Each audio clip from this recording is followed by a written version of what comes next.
사무엘상 2장입니다. 구약 409페이지 사무엘상 2장입니다. 이제 한나의 노래가 이제 2장에 나오고 있죠. 매우 이제 중요한 이 노래인데요. 우리 말씀 한번 우리 10절까지 우리 한 절씩 교도하도록 하겠습니다. 한나가 기도하여 이르되 내 마음이 여호와로 말미암아 즐거워하며 내 뿔이 여호와로 말미암아 높아졌으며 내 입이 내 원수들을 향하여 크게 열렸으니 이는 내가 주의 구원으로 말미암아 기뻐함이니이다. 여호와와 같이 거룩하신 이가 없으시니 이는 주밖에 다른 이가 없고 우리 하나님 같은 반석도 없음이니이다. 심히 교만한 말을 다시 하지 말 것이며 오만한 말을 너희의 입에서 내지 말지어다. 여호와는 지식의 하나님이시라 행동을 달아 보시느니라. 용사의 활은 꺾이고 넘어진 자는 힘으로 띠를 띠도다. 풍족하던 자들은 양식을 위하여 품을 팔고 줄이던 자들은 다시 줄이지 아니하도다. 전에 임신하지 못하던 자는 7을 낳았고 많은 자녀를 둔 자는 쇠약하도다. 여호와는 죽이기도 하시고 살리기도 하시며 스월에 내리게도 하시고 거기에서 올리기도 하시는도다. 여호와는 가난하게도 하시고 부하게도 하시며 낮추기도 하시고 높이기도 하시는도다. 가난한 자를 진토에서 일으키시며 빈궁한 자를 거름더미에서 올리사 귀족들과 함께 앉게 하시며 영광의 자리를 차지하게 하시는도다. 땅의 기둥들은 여호와의 것이라. 여호와께서 세계를 그것들 위에 세우셨도다. 그가 그의 거룩한 자들의 발을 지키실 것이요 악인들을 흑암 중에서 잠잠하게 하시리니 힘으로는 이길 사람이 없음이로다. 여호와를 대적하는 자는 산산이 깨어질 것이라. 하늘에서 우레로 그들을 치시리로다. 여호와께서 땅끝까지 심판을 내리시고 자기 왕에게 힘을 주시며 자기의 기름 부음을 받는 자의 뿔을 높이시리로다 하니라. 아멘.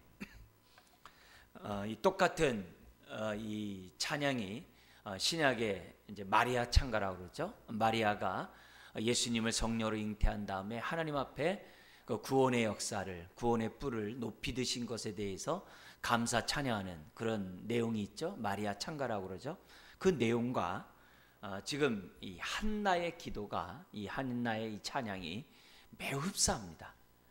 그렇기 때문에 구약에 우리 마리아의 찬가라고 할 정도로 매우 아주 중요한 그런 이 시편입니다. 자, 여기 여러분이 강의안을 보시면서 한나가 기도응답으로 이제 사무엘을 낳게 되고 또 뜻한 바 서원한 대로 하나님 앞에 사무엘을 드리지 않습니까? 이제 그런 가운데 하나님 앞에서 자신에게 베푸신 그 구원의 은혜를 생각하면서 동시에 자신의 처지가 이스라엘의 처지가 이스라엘의 처지, 자신의 처지와 이스라엘 처지가 다를 바가 없는 거예요. 자기가 잉태하지 못했던 그 모습이나 이스라엘의 그런 빈구함 가운데 있는 모습이나 다를 바가 없는 거예요. 그래서 하나님은 자신에게 구원의 역사를 베푸신 하나님께서는 이스라엘 공동체 속에서도 구원을 베푸실 것을 예언자적인 관점에서 이 시편을 노래하는 거예요. 왜냐하면 하나님이 나에게 역사한다는 것은 우리에게도 역사한다는 거잖아요. 그죠? 다른 사람이 역사한다는 것은 나에게도 역사한다는 거잖아요. 그런 의미에서 우리 가운데 한 사람이라도 하나님의 은혜를 체험하면 우리 교회 공동체 안에서 하나님은 일하고 계시다는 증거가 되잖아요. 그런 의미에서 이 한나는 자신의 기도에 응답하신 하나님을 높이면서 궁극적으로 어떻게 돼요? 이스라엘도 높이실 것을. 왜? 하나님의 자녀니까 그것을 이제 믿음의 눈으로 바라보게 됩니다. 근데 그 안에 더 나가서는 그 이스라엘이 영원히 높아질 것을, 그건 뭐냐면 하나님의 아들 메시아가 이 땅에 오면 정말 하나님의 구원의 역사가 온전히 이루어질 것을 이렇게 멀리 바라보는 그런 장면이 10절 가운데서도 나타나게 됩니다. 그러니까 한나가 이런 기도를 올릴 수 있었다는 것은 그가 평소에 기도의 여인이었다는 것을 보여줘요. 왜냐하면 임신하지 못했을 때도 하나님 앞에 기도했잖아요. 그죠? 그러니까 하나님의 응답을 받았는데 기도를 왜 안 하겠어요? 더 하나님 앞에 열심히 기도할 수밖에 없겠죠. 근데 하나님이 이처럼 기도하는 자를 통해서 하늘의 뜻을 항상 보여주시고 그 뜻을 이루시잖아요. 그런 의미에서 이 한나의 이 기도는 정말 우리들에게 많은 이제 귀감이 되고, 한나의 경험은 한나로서 끝나는 게 아니라 오늘 저와 여러분에게도 동일하게 경험되어지는 하나의 모델이 된다는 것을 우리는 깨닫게 됩니다. 그래서 여기 나와 있는 이 한나의 기도를 보면서 하나님, 한나가 이런 내용을 알고 있었다는 거예요. 그러니까 기도가 나오잖아요. 내가 아무것도 모르는데 그런 기도가 막 술술 나오는 건 아니잖아요. 그런 의미에서 한나가 정말 임신하지 못했을 때 정말 많은 한탄 가운데 있었지만 그 여인이 그냥 한탄하고 넋두리하면서 세월 보낸 것이 아니라 한나가 한나 나름대로 또 하나님을 아는 그런 지식 속에 하나님을 경외한 여인이었다는 것을 이 기도를 통해서도 알 수 있는 거예요. 그래서 그런 의미에서 이 한나 이런 기도 내용을 보면 아주 깜짝 놀라요. 어떻게 이렇게 성경에 대해서 또 하나님의 일하심에 대해서 해박한가, 이런 것들을 우리들이 놀라지 않을 수 없어요. 신약 같은 데 보면 스데반 집사 돌 맞아서 순교를 당할 때 그 당하기 전에 스데반 집사의 설교를 보세요. 구약을 아주 꿰뚫고 있잖아요. 우리 흔히 말하는 대로 집사님이 그걸 꿰뚫고 있잖아요. 그러니까 얼마나 성경에 대해서 해박하면 정말 순교당하는 그 순간에 그 설교의 내용이 그렇게 정말 멋있게 성경을 관통할 수 있냐 이게요. 이런 걸 보면은 이제 목사인 저는 막 정신이 번쩍 나고 여러분들도 정신이 번쩍 나셔야 됩니다. 그래서 하나님, 우리 한나와 같이 이렇게 스데반 같이 또 막달라 마리아 같이 하나님을 아는 지식 속에서 우리들이 기도하고 또 하늘에서 이룬 뜻을 이루기를 원하시는 그런 비전이 오늘 여러분의 입술을 통해 나오기를 다시 한번 주의 이름 축원합니다. 자, 여러분들에게 이해를 돕기 위해서 강의 안에 이렇게 절절히 나오고 있습니다. 거기 보면 그 1절과 10절 하반절이 A와 A- 이런 식으로 써놨죠. B와 B- C와 C- D 이렇게 돼 있어요. 이 얘기는 뭐냐면 요 D가 이제 굉장히 이제 중요한 요절이라는 것을 우리들에게 보여주고, 제일 마지막에 하나님의 그 역사하심에 대해서 이렇게 기록되어 있습니다. 그래서 우리가 이런 본문들을 볼 때는 우리가 1절과 10절을 같이 보면은 우리가 해석하기가 좋습니다. 여기 보면 1절에 이렇게 돼 있어요. 한나가 기도하여 이르되 내 마음이 여호와로 말미암아 즐거하며, 내가 여호와로 말미암아 즐거한대요. 그러면서 내 뿔이, 이게 돼 있어요. 내 뿔이 여호와로 말미암아 높아졌으며, 자신의 뿔이 여호와로 말미암아 높아졌다. 여기서 이제 이 자신이 이제 높아졌다는 건 뭐냐면 잉태하지 못했는데 아이를 출산하게 됨으로써 그동안에 어떻게 돼요? 참 하나님이 함께하지 않은 여인이다 라고 하면서 사람들에게 어떻게 보면 놀림받고 사람들에게 무시당하는 그런 비천한 위치에 있었지만 하나님이 자신을 회복시켜 주셨다는 그 표현을 내 뿔이라고 얘기를 하죠. 이제 성경에서는 이 뿔이라는 단어가 이제 위엄, 또 가치, 능력, 권세, 복, 성경에서는 다양하게 이 뿔을 우리들에게 이제 보여주고 있습니다. 그래서 내 뿔이, 그러니까 자신의 이름이, 자신의 영예가, 자신의 영광이 여호와로 말미암아 높아졌으며, 이렇게 돼 있어요. 근데 제일 끝에 10절 우리 하반절에 보면은 이렇게 돼 있어요. 뭐라 되면 여호와께서 땅 끝까지 심판을 내리시고 자기 왕에게, 지금 자신이 어디로 지금 발전되고 있어요? 왕에게 힘을 주시며, 이제 왕은 이제 이스라엘의 왕이겠죠. 또 자기의 기름 부음을 받은 자의 뿔을, 성경에 보면 기름 부음을 받은 사람들 이제 왕 아니겠습니까? 그런 자들의 뿔을 높이시리라. 그래서 결국은 지금 사사기 시대라고 그랬어요. 그리고 머지않아 왕정 시대가 오게 되고, 머지않아 지금 드려요 룻기서에서 얘기한 것처럼 다윗이 등장함으로 이스라엘이 회복이 돼요. 이스라엘의 이름이 회복돼요. 이스라엘의 뿔이 회복돼요. 그것을 앞두고 노래한 것이 10절이에요. 근데 우리는 이 뿔을 갖다 더 멀리 가죠. 누구요? 만왕의 왕 예수 그리스도가, 그죠? 사망 권세를 깨뜨리고 정말 이게 승리하시는 그 왕으로서 높임을 받은 그 뿔로서 우리는 알고 있죠. 그죠? 그런 의미에서 이 한나의 기도는 뿔로 시작해서 뿔로 끝나요. 뿔로 시작해서 뿔로 끝난다는 것을 기본적으로 우리들이 알면서 뭐냐? 하나님을 경외하는 자, 하나님이 그를 존귀하게 하신다는 거죠. 그의 뿔을 높이신다는 것이 성경에서 우리들에게 가르쳐주는 메시지예요. 그래서 한나와 같이 정말 핍박을 받고 한나와 같이 정말 무시당했던 그런 인생이라 할지라도 하나님 손에 들림을 받으며 그도 존귀함을 얻게 된다는 것이 이 한나의 노래예요. 이 메시지는 오늘도 동일하게 이루어지게 되고, 지금 그 이스라엘 사사기 시대에서 주변 나라들에게 짓밟히고 있는 그 사사시대의 그 이스라엘도 종교에 어떻게 돼요? 다윗을 통해 높임을 받을 것을 지금 보여주고 있는 그런 장면입니다. 자, 그러면서 두 번째 단락이 B와 B-로 되어 있어요. 여기 보면 누구냐면 하나님이 도대체 어떤 분이냐? 하나님은 그 어떤 누구와도 비교할 수 없는 정말 권능의 하나님, 능력의 하나님, 전능하신 하나님이라는 것을 B와 B-에서 설명을 해요. 그러니까 이런 하나님이니까 뿌리 높이는 거죠. 그죠? 오늘 저와 여러분들이 믿는 하나님이 누군지 아는 것이 굉장히 중요해요. 우리 사람들이 보면요, 자신의 그 수준에 따라서 말을 할 때가 있다고 그러잖아요.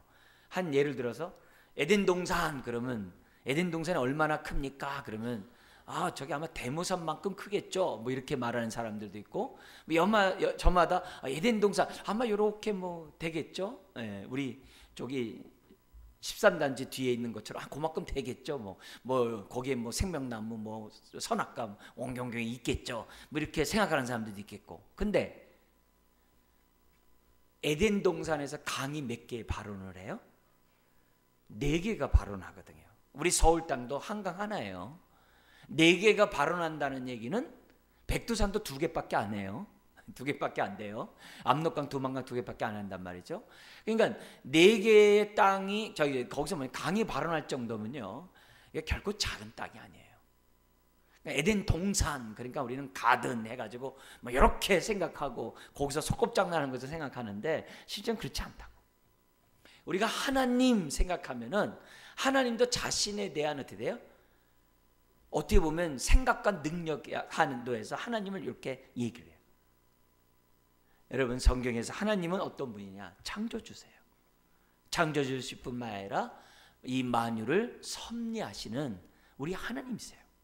그래서 흔한 얘기로 우리는 이 주보 한 장도 공중에 매달 수가 없어요. 그죠? 우리 매다는 거 없이는 공중에 우리가 이렇게 떠 있게 못해요.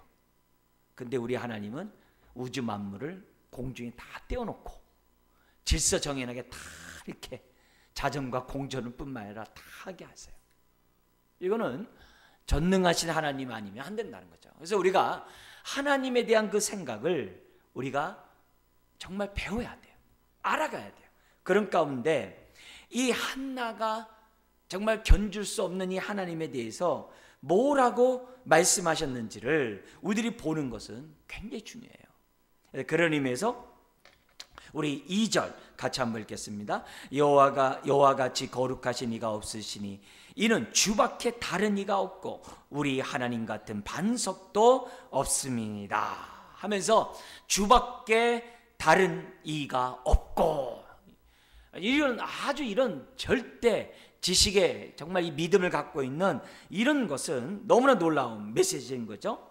그뿐만이 아니라 8절 하반절에 이렇게 넘어가면은 뭐가 나오냐면 8절 하반절에 이런 얘기예요. 땅의 기둥들은 여호와의 것이라 여호와께서 세계를 그것들 위에 세우셨도다 하면서 하나님의 그러한 창조의 역사를 갖다가 노래하고 있어요. 그러니까 벌써 한나가 집안에 있는 이 정말 여인이지만 한나의 마음은 우주를 품고 있는 거예요. 벌써 이 스케일이 다른 거예요. 벌써 기도를 하는데 이렇게 기도를 해요. 놀라운 거죠. 그러니까 이 한나의 눈에는 벌써 하나님의 역사하심, 일하심이 자신을 통해서 지금 뭐예요? 이스라엘을 볼 정도의 정말 큰 하나님을 마음에 두고 있다는 거예요. 그런데 이 하나님은 어떤 분이시냐? 모든 것을 보시는데 역전하시는 하나님이라는 것을 뭐냐면 C와 D와 C-를 통해서 7가지로 보여줘요. 근데 이거는 막달라 마리아의 참가도 똑같이 나와 있는 내용들이에요. 거기 보면은 뭐가 나오냐면은 이렇게 됩니다. 거기 보면 6절 이하에서 쭉 보면은 이렇게 나오죠. 여호와는 죽이기도 하시고 살리기도 하고 스월에 내리기도 하시고 거기서 올리기도 한다 이겠죠. 바벨론 포로로 끌려가기도 하고 다시 본토로 돌아오기도 하고 부하기도 하고 가난하기도 하고 가난한 자를 낮추기도 해요. 왜요? 모든 권세가 주께로 말미암으니까 부와 귀가 그로부터 말미암고 그로 다시 돌아간다라고 되어 있기 때문에. 그래서 한나는 이걸 갖다가 믿은 거예요. 자신이 직접 체험한 거예요. 그래서 저와 여러분들이 항상 생각해야 돼요. 우리 지금 뭐냐면 예를 들어서 내가 물질적으로 가난하다고 내 심령이 가난하면 안 돼요. 내가 병들었다고 내 심령이 병들면 안 돼요. 그리고 유명한 말도 있잖아요. 비전이 없으면 내 영혼이 늙었다고 그러잖아요. 내가 비전이 있는 한 내 영은 주름지지 않는다고 그랬거든요. 그래서 육신은 내 얼굴은 주름져도 영혼이 주름지지 않도록 해야 한다 이런 말들 하거든요. 그렇게 할 수 있는 이유는 다른 게 아니라 내가 믿는 하나님이 어떤 하나님이라는 것을 우리들에게 보여주고 있어요. 그래서 항상 역전하는 하나님. 한나가 분인나와 역전이 되잖아요. 그죠? 사울과 다윗이 역전이 되잖아요. 성경에 보면은 이스라엘과 블레셋이 이렇게 역전이 되고 여러 가지 엘리의 두 아들과 사무엘이 역전이 되잖아요. 그런 모습을 성경에서 우리에게 보여주는 거예요. 그래서 성경에 예수님도 나중된 자가 먼저 된다 그래요. 그러면 어떻게 하면 나중된 자가 먼저 되냐? 주님의 그 가르친 기도 가운데 가르치신 교훈 가운데서 얻을 수 있죠. 뭐예요? 교만한 자를 낮추고 겸손한 자를 높이시는 하나님. 아멘. 심령이 가난한 자를 부유케 하시는 하나님. 그런 하나님인 것을 저와 여러분들은 뭐 해야 돼? 믿어야 되는 거예요. 왜요? 우리가 믿는 하나님은 아까 B와 B-의 얘기처럼 전능하신 하나님이거든요. 전능하신 하나님입니다. 그리고 그분은 저와 여러분들을 반드시 어떻게 해요? 나의 뿔을 높이시기를 원하시는 하나님이시라는 것을 본문은 우리들에게 가르쳐주고 있어요. 그래서 여러분 우리가 기도할 때도 내가 응답받았어. 내가 기도해가지고 한나처럼 응답받았어. 그럼 그걸로 끝나지 않길 바라요. 그것을 통해서 뭐예요? 하나님 나에게 응답하신 하나님, 나의 공동체도 하나님이 역사하실 줄 믿습니다. 이렇게 나가셔야 돼요. 이렇게 나가셔야 돼요. 그래서 하나님이 나에게만 일하시는 게 아니라 우리 공동체 안에서도 일하시고 역사하시는 하나님이라는 것을, 열방 가운데 역사하는 하나님이라는 것을 우리들이 믿고 기뻐하는 저와 여러분들이 돼야 돼요. 그래서 어떤 분은 뭐냐면 5대양 6대주가 있는 지구본을 갖다 자기 집에 놓고서 계속 기도한대요. 왜요? 나에게 역사하셨던 하나님은 5대양 6대주 가운데서도 역사할 것을 자기는 믿기 때문에 자기는 그걸 돌리면서 자기가 기도한다는 거예요. 얼마나 아름다워요. 얼마나 좋아요.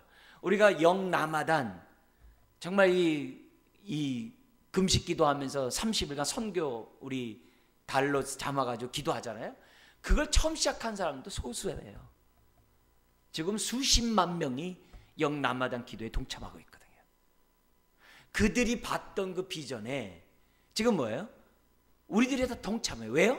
하나님이 주신 비전이니까 다 동참한다는 것을 보는 거죠. 그래서 이 한나의 기도는 나중에 막달라 마리아의 기도의 모범이 되고, 이 또 막달라 마리아의 기도는 오늘 여기 교회의 모델이 되는 기도문이 됐다는 것을 잊지 말고, 나에게 응답을 받을 때마다, 주실 때마다 이런 하나님을 찬양하시기를 주의 이름으로 축원드립니다.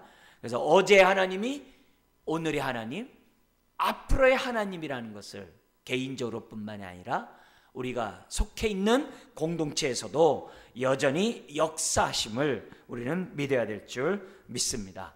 한나가 이렇게 찬양을 부를 수 있었던 것은 왜 그래요? 그가 힘든 상황에서 포기하지 않고 뭐 했기 때문에? 기도했기 때문에.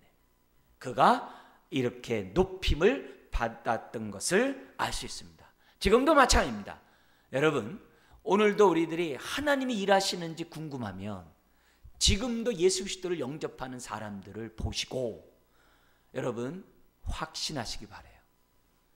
여러분, 지금도 예수 그리스도를 믿는 사람이 있다는 것은 하나님이 살아있다는 거거든요. 지금도 은혜를 받는 사람이 있다는 얘기는 하나님이 살아있다는 얘기거든요. 그 얘기는 하나님이 지금도 어떻게 돼요? 놀라운 일들을 여전히 행하고 있다는 사실을 우리는 믿으셔야 돼요. 근데 오늘 이 사무엘을 통해서 우리가 알아야 될 것은 뭐냐면 하나님의 역사는 엘리와 그의 자손들을 통해서 일하시는 게 아니라 미천한 한나의 기도에 응답하신 그 사무엘을 통해서 하나님의 역사를 이루어 가시는 걸 보면 우리들이 사사기 시대와 같은 우리가 정말 아무런 현실을 살아간다 하더라도 뭐하면? 한나처럼 기도하면 하나님은 우리를 통해 일하고 역사하신다는 것을 우리는 이 본문을 통해 깨달을 수가 있습니다. 그래서 내 삶이 힘들다고 기도까지 포기하면 안 돼요. 내 삶이 어렵다고 기도를 멈추면 안 돼요. 꽉 막혔어도 우리는 뭐를 해야 돼요? 기도는 해야 돼요. 왜요? 그분이 이 세상을 지금 뭐예요? 통치하고 있기 때문에. 그래서 한나는 불임 상태에도 기도했을 뿐만 아니라 응답받았을 때도 기도했던 이 모습에서 그 여인은 기도의 여인이었던 것을 알게 됩니다. 그래서 이 기도를 모범으로 삼고 마리아처럼, 그리고 또한 저와 여러분도 모범을 삼고 여러분의 입에서 이런 말씀이 응하시기를 다시 한번 주의 이름으로 축원합니다. 자, 그러면서 12절에서부터 11절에 우리 넘어가면 엘가나는 라마의 자기 집으로 돌아가고 그 아이는 제사장 엘리 앞에서 여호와를 섬기니라 이렇게 되어 있습니다. 그러면서 엘리의 두 아들에 대한 얘기로 탁 넘어가요. 그래서 그 당시 사사 시대가 얼마나 영적으로 어두웠는지를 단적으로 보여주는 것이 엘리의 가정이에요. 엘리의 가정이에요. 이름뿐인 제사장 가문이죠. 그 이름뿐인 제사장 가문의 모습을 딱 보여주면서 이스라엘이 왜 이렇게 어두웠느냐를 보여주는 거예요. 그런데 하나님은 그런 이스라엘, 어두운 그 이스라엘을 그냥 내버려 두지 아니하시고 사무엘을 통해서 또 뭐예요? 한나가 임신하지 못하도록 하나님께서 이렇게 간섭하심으로 한나의 기도를 받으시고 이 역사하시는 주님의 모습을 보게 됩니다. 자, 그러면 엘리의 두 아들에 대해서 한번 12절 같이 한번 읽겠습니다. 엘리의 아들들은 행실이 나빠 여호와를 알지 못하더라. 제사장이면서도 여호와를 알지 못해요. 이거는 뭘 연상하게 해요? 사사기 2장 10절. 그죠? 사사기 역사에 이스라엘 백성이 왜 자기 속에 오른 대로 살았다고 그래요? 여호와를 알지 못했다 그랬어요. 지금 이때도 사사기 시대거든요. 동일해요. 동일한 그들은 뭐예요? 하나님을 알아요. 근데 뭐예요? 인격적으로 하나님을 알지 못했단 말이에요. 인격적으로 하나님을 알면 하나님을 경외하잖아요. 하나님을 머리로만 알았지 인격적으로 알지 못해서 경외를 안 하는 거예요. 경외를 안 하는 거예요. 경외 속에는 반드시 두 가지 있어야 한다 그랬어요. 하나는 뭐예요? 옛사람을 날마다 십자가에 못 박고 날마다 부활의 능력 속에 새 사람을 덧입으며 하나님께 나아가는 삶, 그게 경외예요. 하나님의 공의와 하나님의 사랑이 같이 있어야 돼요. 그게 경외입니다. 자, 여기 보면은 이들은 제사장임에도 불구하고 하나님을 알지 못했어요. 이게 세습의 문제예요. 이게 세습으로 했을 때 아주 단적인 이 문제가 바로 이거예요. 그래서 많은 경우에 우리가 세습을 이제 반대하는 그 이유 가운데 하나가 뭐냐면 인격적으로 사명감 없이 하나님 만나지 않고 사명감 없이 주의 일을 하는 이 모습에 대해서 아주 하는 거죠. 그것은 뭐예요? 오히려 그 당사자들에게는 엘리의 아들들처럼 저주예요. 그래서 우리가 하나님의 직분을 맡고 직분을 감당하는 것은 한편으로는 복이지만 하나님을 알지 못하고 그 직분을 감당하는 것은 당사자에게는 저주가 될 수도 있다는 것을 우리들에게 이제 보여주는 거죠. 이들이 하나님을 알지 못하니까 예배를 드릴 때도 어떻게 돼요? 형식적으로 하겠죠. 외식적으로 하겠죠. 그러면서 그 결과가 하나님을 알지 못한 그 결과 13절부터 17절에 보면 제사를 어떻게 돼요? 멸시해요. 그래서 우리 17절 같이 한번 읽겠습니다. 이 소년들의 죄가 여호와 앞에 심히 크면 그들이 여호와의 제사를 뭐 했다고 그래요? 멸시했다. 왜? 하나님이 안 보이거든요. 하나님이 안 보이거든요. 하나님이 안 보이니까 그들은 뭐예요? 코람 대우가 없는 거죠. 자신의 탐욕대로 뭐냐면은 제사를 지내는 거예요. 형식적으로. 예. 그래서 그들이 그 형식적으로 드리는 모습이 어떻게 나와 있냐면은 여기 이렇게 되어 있습니다. 그 밑에 13절부터 16절에 보면은 백성들이 뭐냐면 정말 좋은 것으로 하나님 앞에 뭐냐면 제물을 드려요. 예. 좋은 것으로 제물을 드리면 그 제물을 드리는 그것에서 어떻게 해야 돼요? 거기 보면 이렇게 되어 있습니다. 13절에 그 제사장들이 백성에게 행하는 관습은 이러하니 곧 어떤 사람이 제사를 드리고 그 고기를 삶을 때 제사장의 사환이 손에 3살 갈고리를 가지고 와서 그걸로 어떻게 돼요? 콕 찔러가지고 뭐예요? 제사장에게 갖고 오는 거예요. 그러니까 이렇게 행하니 정말 얼마나 기가 막히겠어요. 그뿐만 아니라 15절에 보면은 하나님 앞에 제사를 드리는 기름을 태우기 전에 어떻게 돼요? 가가지고 뭐냐면 그 고기를 갖다가 탁 잘라와 가지고서 그 다음에 어떻게 돼요? 그렇게 16절에 그 사람이 이르기를 반드시 먼저 기름을 태운 후에 내 마음이 원하는 대로 가지라 하면 그가 말하기를 아니라 지금 내게 내라. 그렇지 아니하면 내가 억지로 빼앗으리라 하였어요. 이 벌써 그때서부터 이 우리가 흔히 말하는 이 구워서 먹는 그 기름 맛을 안 거죠. 고기 맛을 아는 거죠. 그러니까 이런 모습을 갖고 있으면서 뭐 하는 거예요? 하나님을 멸시하는 태도를 가졌다라고 그래요. 여러분, 하나님을 알지 못하면 항상 예배는 형식적으로 드릴 수밖에 없어요. 그걸 우리들에게 이제 보여주고 있는 거죠. 그뿐만이 아니라 이렇게 하나님을 멸시하니까 이들의 삶이 어떻게 하느냐? 거기 보면은 23절 이하에 23절부터 25절에 그들의 죄악의 모습이 나오게 됩니다. 우리 22절서부터 25절까지 같이 한번 읽겠습니다. 엘리가 매우 늙었더니 그의 아들들이 온 이스라엘에게 행한 모든 일과 회막문에서 수종들은 여인들과 동침하였음을 듣고 그들에게 이르되 너희가 어찌하여 이런 일을 하느냐? 내가 너희의 악행을 이 모든 백성에게서 듣노라. 내 아들들아 그리하지 말라. 내게 들리는 소문이 좋지 아니하니라. 너희가 여호와의 백성으로 범죄하게 하는도다. 사람이 사람에게 범죄하면 하나님이 심판하시려니와 만일 사람이 여호와께 범죄하면 누가 그를 위하여 간구하겠느냐 하되 그들이 자기 아버지의 말을 듣지 아니하였은지 이는 여호와께서 그들을 뭐 한다고요? 죽이기로 뜻하셨습니다. 이걸 보면요, 회개도요 은혜예요. 회개를 할 수 있는 자체가 은혜예요. 근데 회개할 마음이 없으면 그건 심각한 거예요. 우리가 서로와의 관계도 그렇죠. 서로에 싸울 수 있어요. 그죠? 싸울 수 있는데 서로에 대해서 어떻게 돼요? 우리들이 마음을 이렇게 막 나중에 어떻게 돼요? 용서하고 용납하고 화해할 마음이 없으면요, 그거 심각하게 보셔야 돼요. 심각하게 보셔야 돼요. 왜냐하면 하나님의 은혜가 있는 곳에서는 그렇게 행동 안 하거든요. 여러분, 그런 의미에서 우리들이 은총을 잃어버리는 그런 사람이 되지 않도록 조심해야 돼요. 조심해야 돼요. 에돔 족속이 이스라엘에게 한을 품자 그들은 멸망하거든요.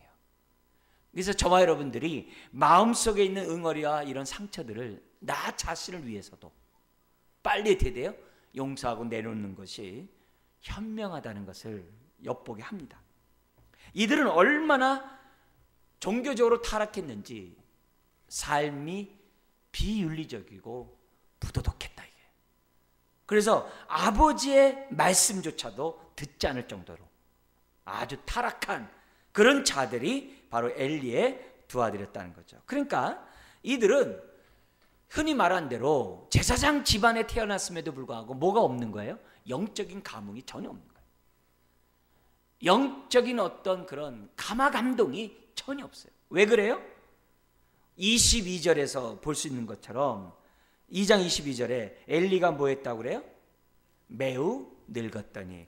여기가 매우 늙었더니라고 되어 있지만은 뒤에 보면은 뭐가 되어 있냐면은 나중에 이제 법궤가 빼앗기고서 이 뭐냐면 이제 자신의 두 아들도 이제 죽지 않습니까?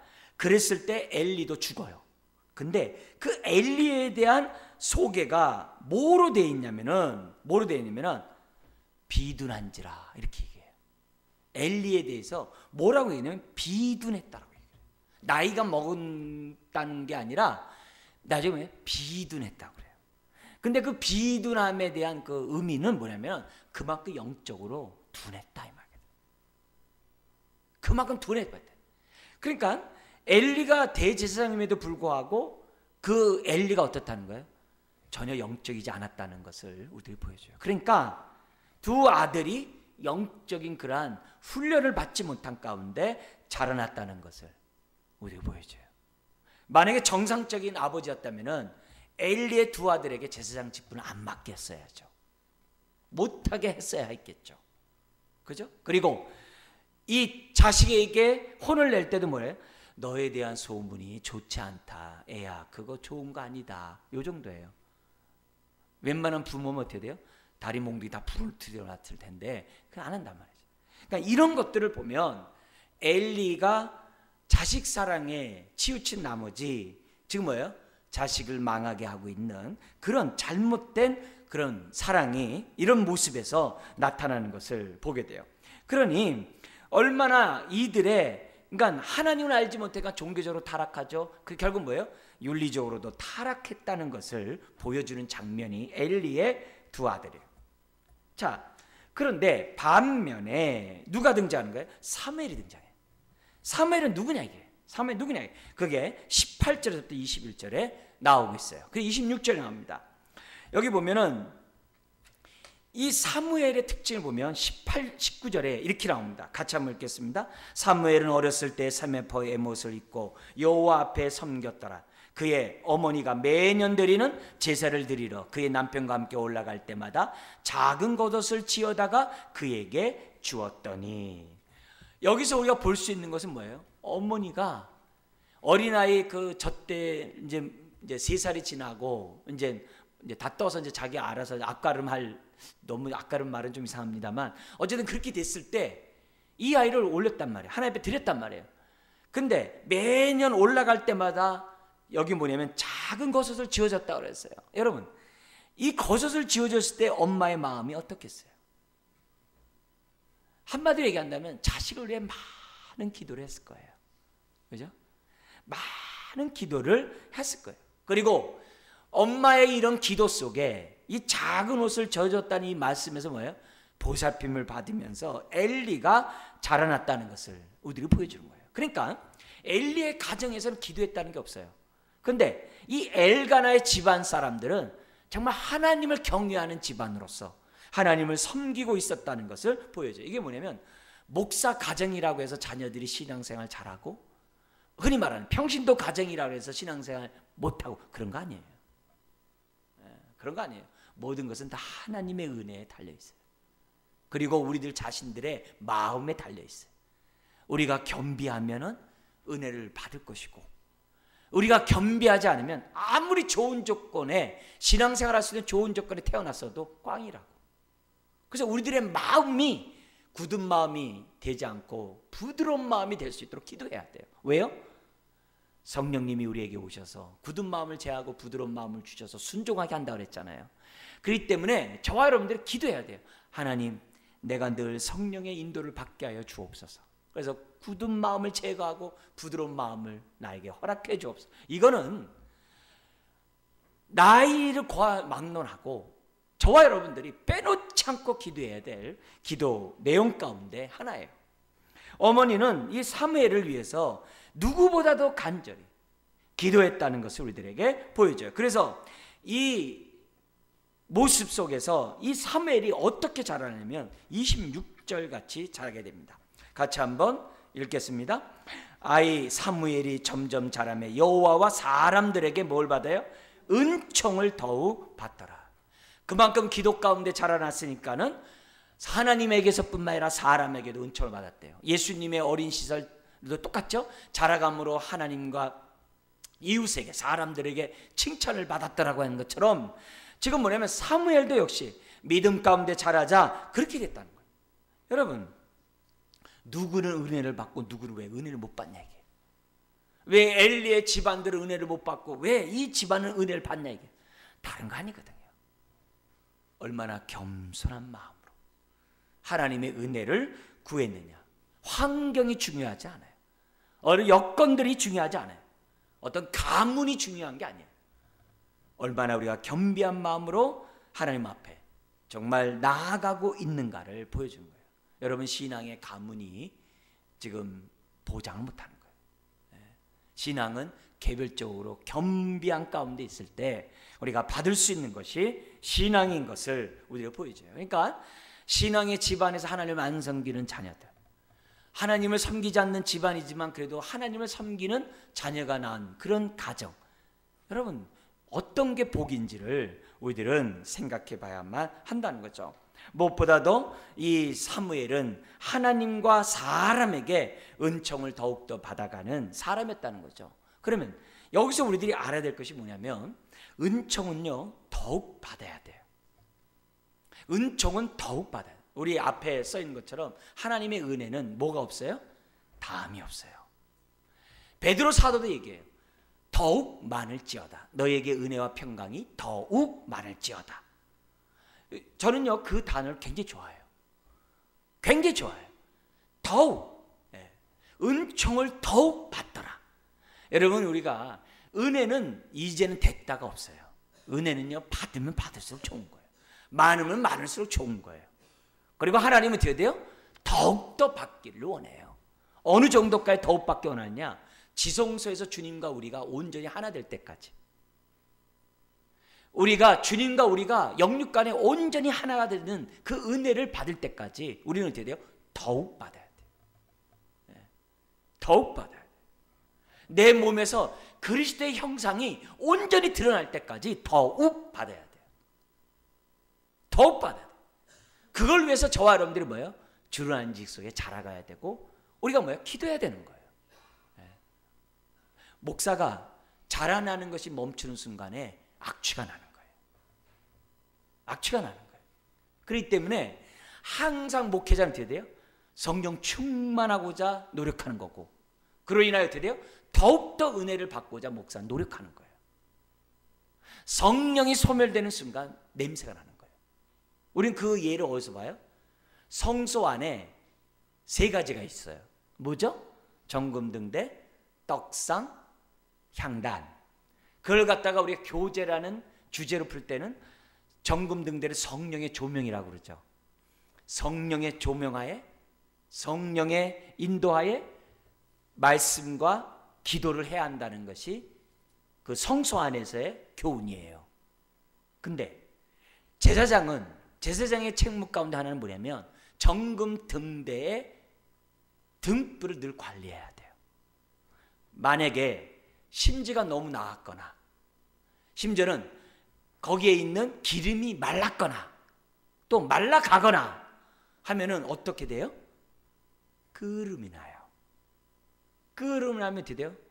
창문도 없는 성소는 냄새로 가득한 거예요.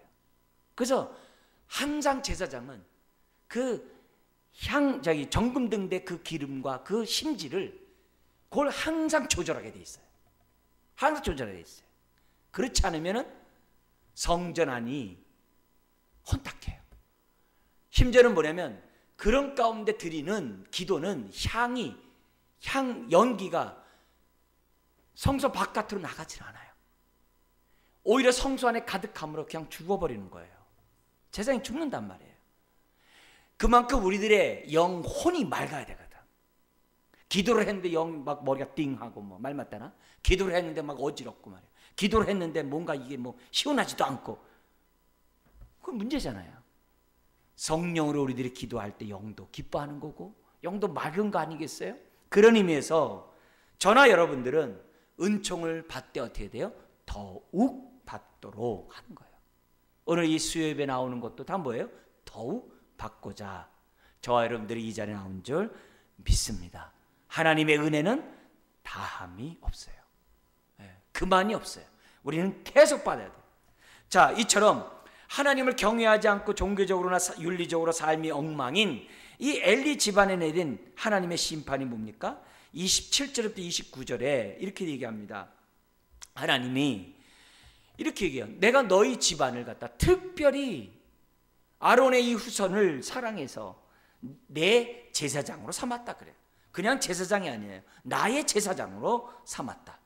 그런데 29절 같이 한번 읽겠습니다. 너희는 어찌하여 내가 내 처소에서 명령한 내 제물과 예물을 밟으며 내 아들들을 나보다 더 중히 여겨 내 백성 이스라엘이 드리는 가장 좋은 것으로 너희들을 살찌게 하느냐. 여기 보니까 성도들은 문제가 없어요. 왜? 성도들은 좋은 것, 가장 좋은 것을 하나님께 드리거든요. 문제는 바로 이 우리 말하면 목회자라는 거겠죠. 여기 뭐가 아니면은 하나님보다 내 아들을 더 소중히 여기는 거죠. 이게 참 문제가 아닐 수 없는 거죠. 그러니까 하나님이 어떻게 해야 돼요? 너희의 제사장의 직분을 다 뺏어가 버리겠다. 다 뺏어가 버리겠다.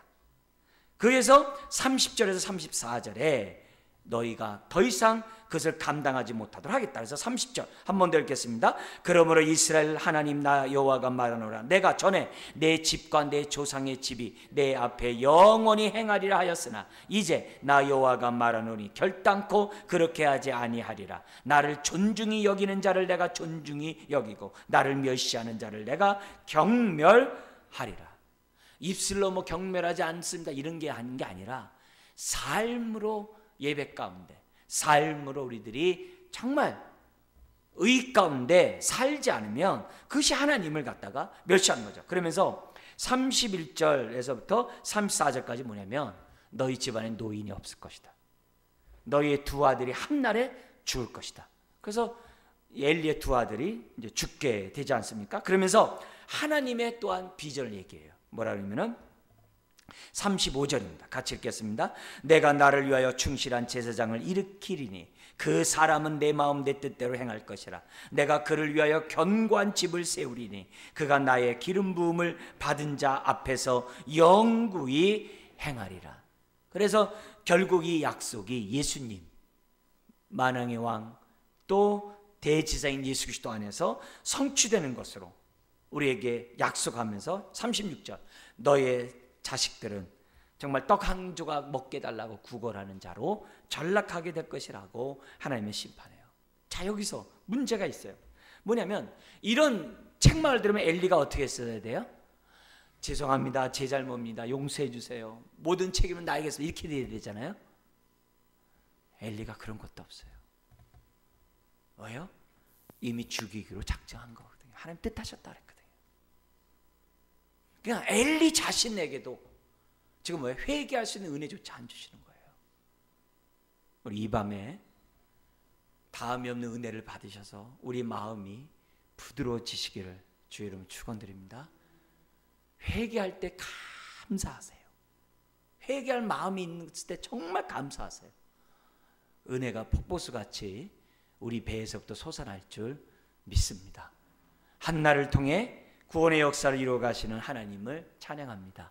오늘도 기도하는 한나와 같은 사람을 통하여 하늘에서 뜻을 이 땅에서 이루어 가시는 줄 믿습니다. 기도하겠습니다. 하나님 아버지